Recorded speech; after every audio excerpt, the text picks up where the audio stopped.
Halo Rapsmania, balik lagi di program Rapstalk. Nah, kali ini rapsid.com berkesempatan untuk ngobrol asik sama salah satu, apa bisa dibilangnya Mbak Jemima? Crossfitter apa-apa? Ya, CrossFit atlet, CrossFit coach. Nah, ini dia adalah Mbak Jemima. Jemima apa kalau di Instagram? Jemima Jobe di Jemima Instagram, Jobe. tapi Jemima Jatmiko. Jemima namanya, Jatmiko. Ya. Oke, jadi Mbak Jemima Jatmiko ini selaku apa di bidang ini, Mbak? Saat ini jadi saya adalah CrossFit coach atau juga atlet, maksudnya masih berkompetisi juga. Cuman mungkin tahun ini belum banyak kompetisi, jadi lagi off dulu. Saya juga seorang box atau gym owner. Oke. Jadi kesibukannya sekarang ini seperti itu. Oke, anyway, kan sudah pernah ngambil sertifikasi di US ya, di US soal CrossFit ya, Mbak. Ya, Tapi sebelum itu, awal pengenalan CrossFit sendiri itu gimana ceritanya? Jadi saya bertemu CrossFit tahu untuk pertama kali itu 7 tahun yang lalu, akhir 2013 lah ya. Jadi karena bermula sebenarnya simple, saya suka outdoor, olahraga yang tidak hanya berpaku di dalam gym aja, sesuatu yang fun lah, yang selalu challenging. Terus saya bertemu dengan CrossFit, saya cari di Jakarta di mana, terus saya ketemu CrossFit pertama di Indonesia, yaitu CrossFit Equator. Oke, tapi awal pengenalannya Mbak Jemima itu sudah punya basic weightlifting saat masuk CrossFit atau belum sih? Jadi pertamanya saya memang lari, dulu saya suka lari karena kurusnya itu karena lari, karena dulu kan gemuk ya, sempet overweight. Nah habis itu turun berat badannya karena lari. Setelah itu saya mulai belajar angkat beban, yaitu di gym, bodybuilding. Nah habis itu baru pas saya agak bosen gitu, pengen sesuatu yang berbeda, terus saya ketemu CrossFit. Ya terus pas masuk CrossFit ya udah ada background daripada endurance dan strength trainingnya. Oke, tapi kalau dari perbedaannya itu sebenarnya signifikan atau enggak sih Mbak? Kalau kita belajar di CrossFit gitu ya, itu ada perbedaan signifikan nggak sih? Kita dengan gym mungkin ya, atau gerakan-gerakannya gitu? Perbedaan mungkin tergantung kamu ngomongin perbedaan ini perbedaan apa? Apakah perbedaan latihan dilakukan gerakan? Sebenarnya bukan tidak berbeda, metodenya saja yang berbeda. Jadi method itu caranya seperti apa? Karena kalau di CrossFit itu mengkombinasikan banyak aspek daripada fitness sendiri. Jadi cardio, endurance di situ ada, strength training ada, gimnastiknya juga ada. Jadi semua elemen itu dijadikan satu. Nah, yang aku tangkap adalah Mbak Jem ini masuk menggeluti CrossFit itu karena fun gitu kan, fun.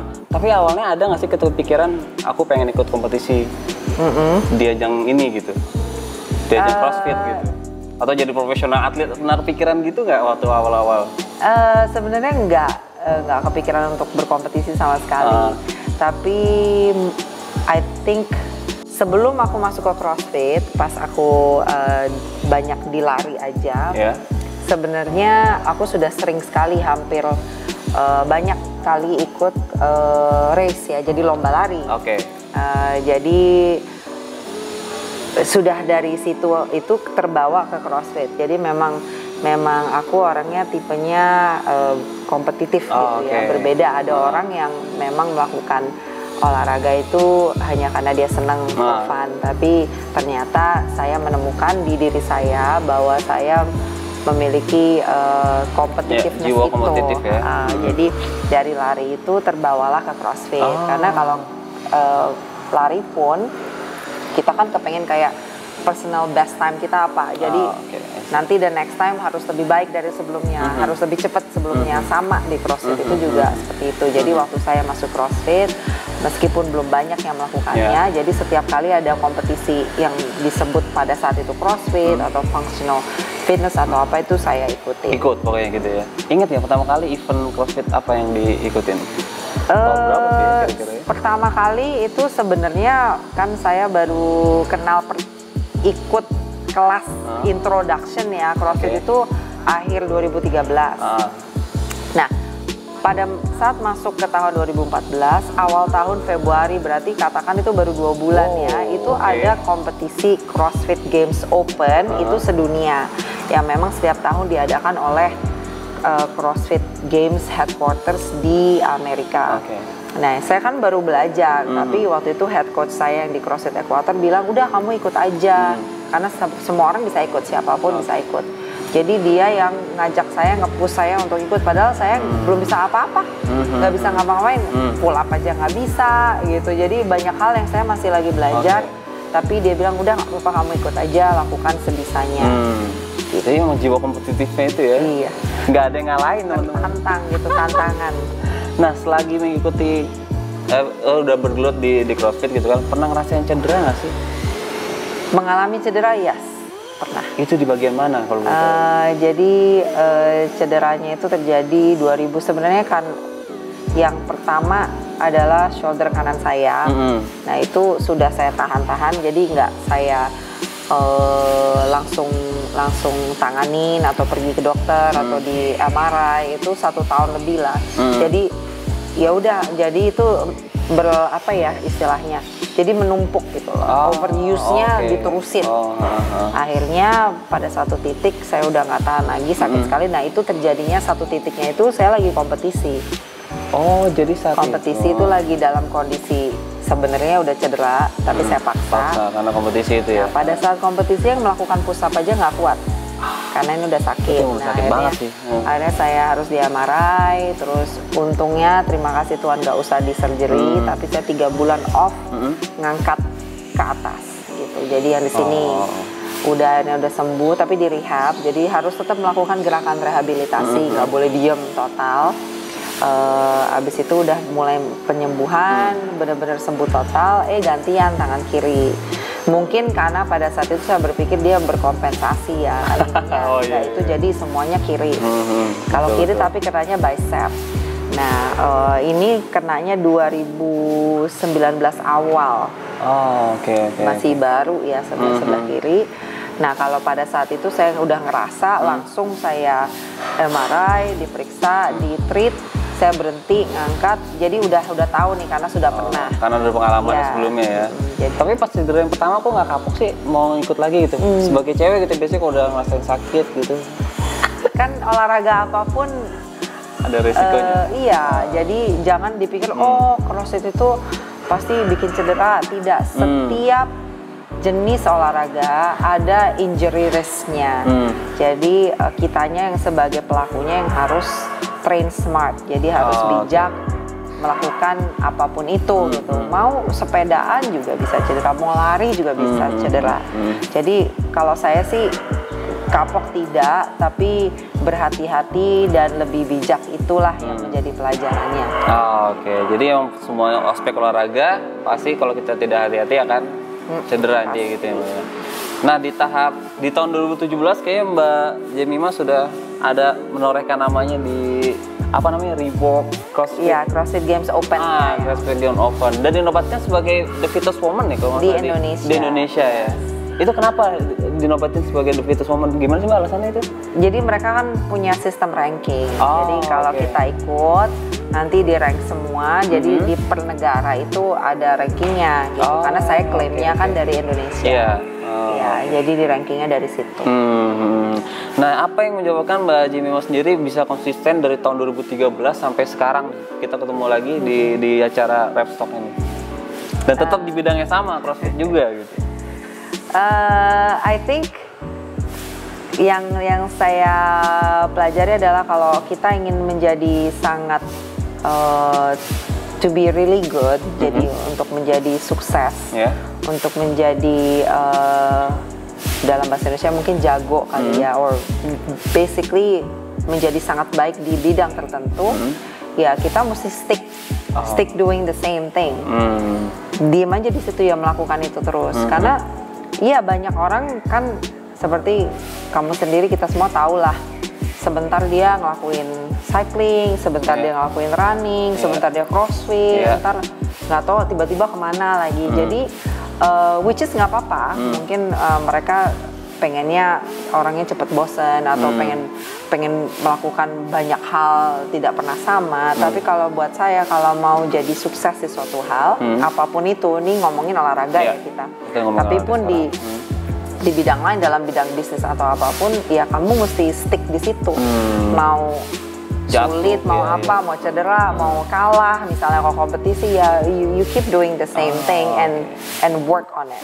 Jadi suatu hari ya pasti apapun impian kamu akan tercapai kalau you keep going doing the same thing. Kalau belum apa-apa terus kamu udah belok ya kamu nggak akan sampai tujuannya. Tapi memang nggak banyak kan orang yang bisa kayak gitu dalam waktu ya 7 tahun sampai sekarang ya. Consistency is a hard thing. Menjadi konsisten itu sulit. Pasti kan pernah ngerasain bosan. Itu cara nanggulangin bosannya di bidang itu gimana gitu? Sering bosan, kadang-kadang ngerasa ketemu lagi besi lagi. Sebenarnya gue ngapain ya gitu. Iya, kan? Aku menanyakan diri sendiri. Normal, boleh begitu, bukannya nggak boleh. Just take a break, like misalnya seminggu, ya.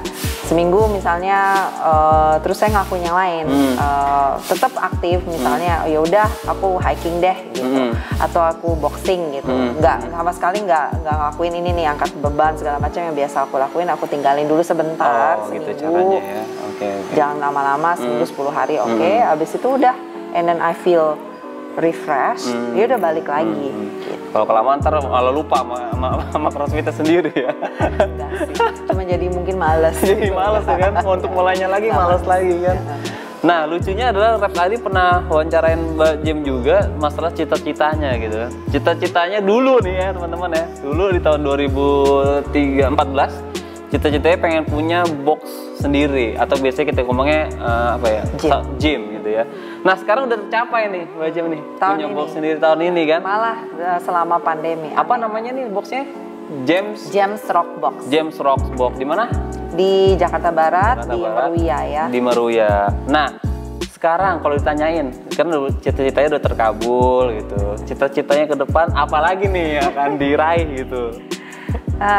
Cita-citanya saya tetap pengennya box ini menjadi kayak rock ya, jadi sesuatu yang memang ada di situ menjadi dasar dan fondasi dan bisa jadi besar ya, dan saya pengennya ada banyak lokasi di Indonesia atau kalau bisa di luar Indonesia lokasi yang sama seperti ini untuk bisa membantu orang, memotivasi, menginspirasi orang supaya stay healthy dan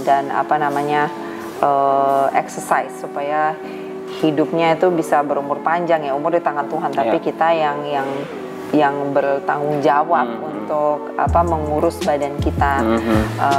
Itu cita-cita pertama. Kedua, jadi pertama itu saya ingin memiliki tempat yang orang bisa berlatih dan belajar sesuatu ya, to be better.